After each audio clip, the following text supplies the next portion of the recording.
En ce temps-là, Pierre s'approcha de Jésus pour lui demander « Seigneur, lorsque mon frère commettra des fautes contre moi, combien de fois dois-je lui pardonner?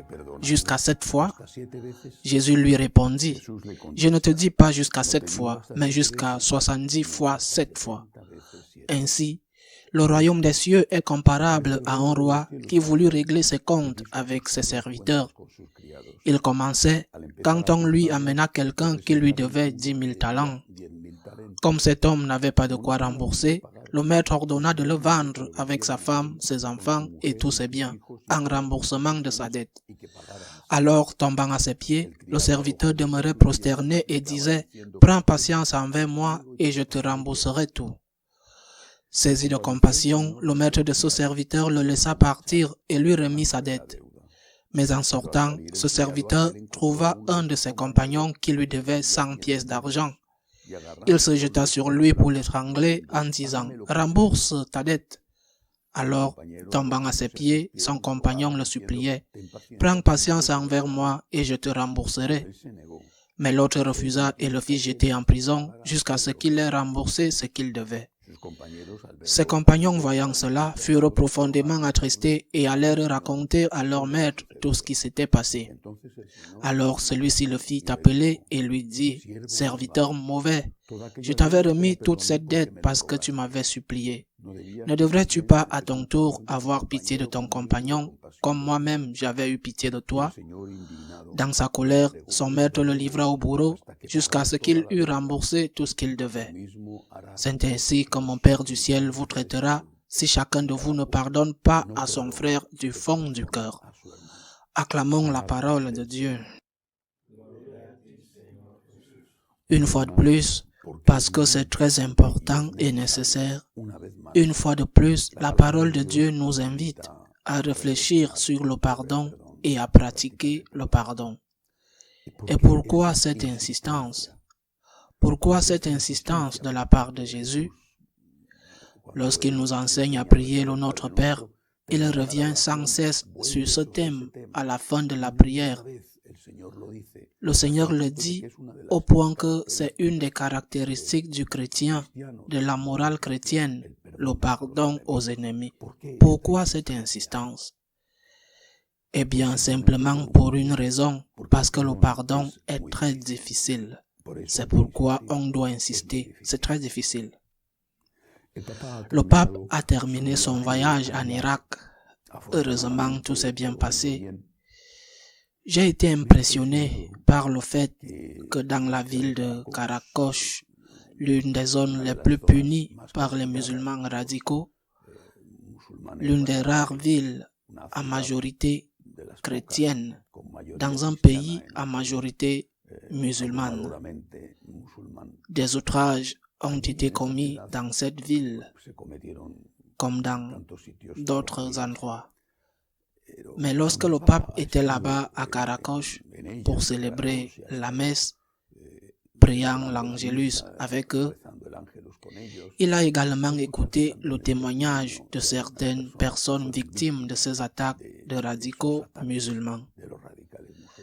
L'une d'elles était une mère qui a perdu son petit enfant à cause d'une roquette ou d'une bombe lancée par les terroristes.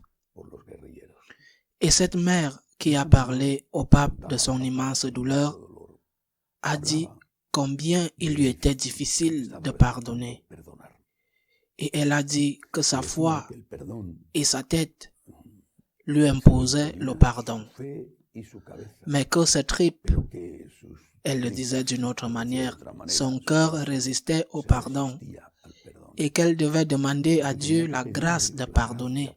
Elle savait qu'elle devait pardonner parce qu'elle était chrétienne. Elle voulait pardonner parce qu'elle était chrétienne. Mais il lui était difficile de pardonner parce qu'elle était une mère. Et la vérité est que le pardon est quelque chose de très difficile, surtout lorsque l'offense a été grande. Cet exemple que je viens de citer, et ce n'est pas le seul, est un exemple qui montre combien l'offense a été dure et combien il est difficile de pardonner une mère qui a perdu son petit enfant. Et tant d'autres calamités combien il est difficile de pardonner. C'est pourquoi le Seigneur insiste. Il nous a laissé non seulement son enseignement, mais aussi son exemple.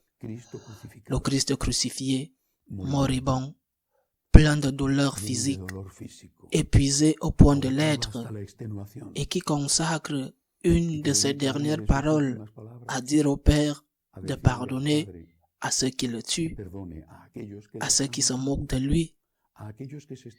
Il entend leur moquerie et leur blasphème de pardonner. Pardonne-leur, Seigneur, ils ne savent pas ce qu'ils font. Il devient l'avocat de ses ennemis, de ses assassins.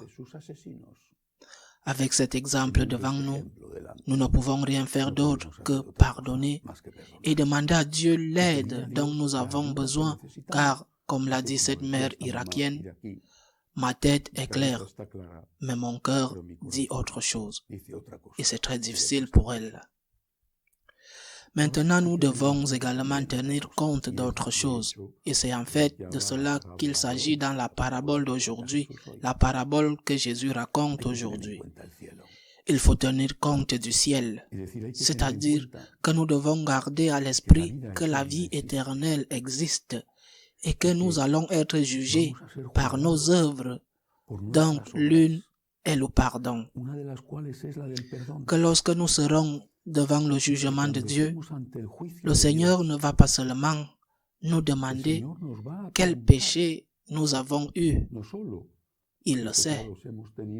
Il va nous demander combien nous avons pardonné. La mesure que tu utilises sera utilisée sur toi. L'évangile d'aujourd'hui se termine en disant ceci. Ton Père céleste vous fera la même chose si chacun ne pardonne pas à son frère de tout son cœur.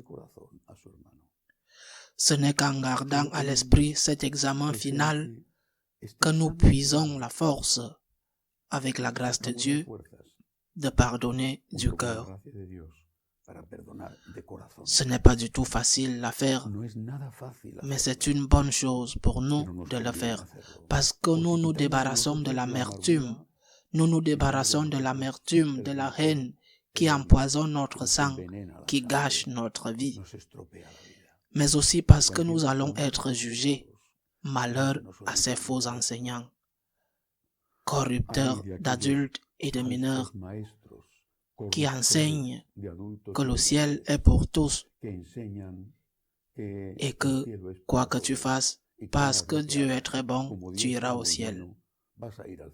Parce qu'ils, je le répète, corrupteurs de mineurs et d'adultes, prêchent le contraire de ce que Jésus a prêché. Jésus-Christ nous enseigne que Dieu est la miséricorde infinie et qu'il attend toujours que nous disions « Pardonne-moi Seigneur ». Mais il nous enseigne aussi qu'il y aura un jugement dans lequel nos œuvres seront examinées. Et l'une de ces œuvres est précisément de savoir si nous avons pu pardonner, si nous avons su pardonner et si nous avons voulu pardonner. Nous avons besoin d'être pardonnés. Nous en avons besoin. Nous avons besoin d'être pardonnés par Dieu et par le prochain. De notre prochain, nous pouvons attendre le don du pardon ou non. Nous savons que de Dieu, nous l'aurons toujours. Mais pardonne-nous, dit-on dans le Notre Père, comme nous pardonnons à nos débiteurs, et cela coûte cher. Aide-nous, Seigneur, à pardonner. Aide-moi, Seigneur, à pardonner. Aide cette mère qui a perdu son fils aux mains des assassins islamistes radicaux. Aide cette mère à pardonner. Aide tant de personnes et tant d'autres qui ont souffert et continuent de souffrir. Aide-nous, Seigneur, à pardonner, car nous aussi, même si nous n'avons pas commis ces crimes horribles, nous avons besoin d'être pardonnés.